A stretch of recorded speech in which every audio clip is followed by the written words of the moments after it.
بسم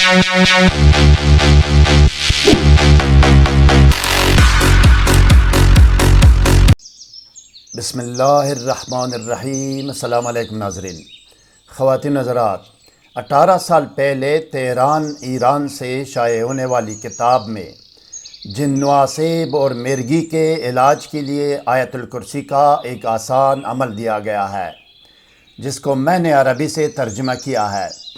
یہ یاد رکھیں ناظرین کہ سحر و جادو اور جن شیاطین و آسیب کا وظیفہ یا عمل یا علاج کرتے وقت خوشبو کی دونی کے ساتھ ساتھ اگر کالی مرچ یا لال مرچ کی دونی بھی دی گئی تو یہ بہتر ہوگا۔ اگر ایسا ممکن نہ ہو تو تب بھی کوئی فرق نہیں پڑتا۔ حقیقی اور مستند اعمال و وظائف کی ویڈیوز سے باخبر رہنے کے لیے ابھی اور اسی وقت کمنٹ کر کے ویڈیو کو لائک اور شیئر کیجئے، چینل کو سبسکرائب کر کے بیل آئیکن کو ضرور پریس کیجئے گا۔ شکریہ ناظرین۔ روحانی اعمال و وظائف کی کامیابی اور قبولیت کا دار و مدار تقویٰ، پابندی صوم و صلات، رزق حلال، ثناء اور اول و آخر کی درود پر ہے۔ کسی بھی وظیفہ یا عمل کرنے کے بارے میں اگر ابتدائی نالج و معلومات درکار ہو تو طریقہ یا قانون وظیفہ و عمل کے نام سے ہماری ویڈیو کا لنک ڈسکرپشن میں دیا گیا ہے، جس میں اول و آخر کی درود، اسراف عمار، پرہیز، حصار، رجال الغیب اور دونی کے بارے میں رہنمائی کی گئی ہے۔ سحر و جادو اور جن و آسیب اور ڈپریشن و نفسیاتی امراض کے فوری، مکمل اور مستقل علاج کے لیے کمنٹ یا ای میل کر سکتے ہیں۔ علاج کا نتیجہ گھنٹوں کے اندر 100% ہوگا۔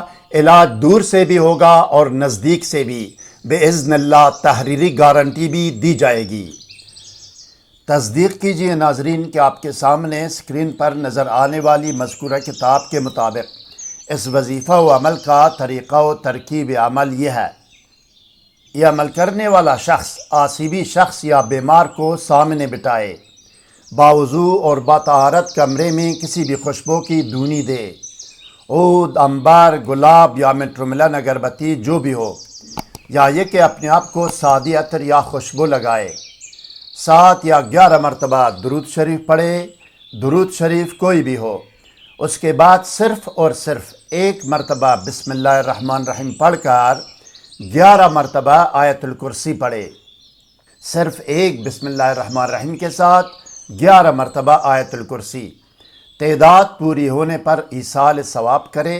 آیت الکرسی اور اس ذکر و دعوت کا ثواب حضرت محمد رسول رب العالمین صلی اللہ علیہ وسلم، حضرت پیر پیران غوث الاعظم دستگیر شیخ عبدالقادر جیلانی رحمۃ اللہ علیہ اور تمام آل و اصحاب رسول صلی اللہ علیہ وسلم کی ارواح پاک کو پہنچائے، اور ان ارواح پاک اور اس کلام الہی کا واسطہ دے کر اپنے مقصد کے لیے دعا کرے۔ مقصد وہی ہے شفائے مریض جو بھی ہو، بیمار جو بھی ہو، آسیبی جو بھی ہو، اس کے لیے دعا کرے۔ اب آخر میں بھی 7 یا 11 مرتبہ درود شریف پڑھے اور پڑھ کر اس بیمار کے سر پر دم کرے۔ بیمار کے سر پر ہاتھ رکھ کر بھی پڑھ سکتا ہے اور دم کر سکتا ہے، اور اس کے بغیر بھی۔ جو ہی اس کے سر پر دم کرے گا اسی وقت جن و آسیب اور جنی و آسیبی اثرات سے افاقہ ہوگا۔ اگر آسیب یا جن بیمار پر باقی رہا تو وہ جل جائے گا باذن اللہ۔ اگر کوئی سوال ذہن میں ہو تو کمنٹ کیجئے گا، ہم آپ کو ضرور جواب دیں گے۔ ہر نئی ویڈیو سے باخبر رہنے کے لیے اس ویڈیو کو لائک اور چینل کو سبسکرائب کریں، بیل آئیکن کو پریس کر کے آل پر ضرور کلک کیجئے گا۔ شکریہ۔ والسلام علی من اتبع الہدی۔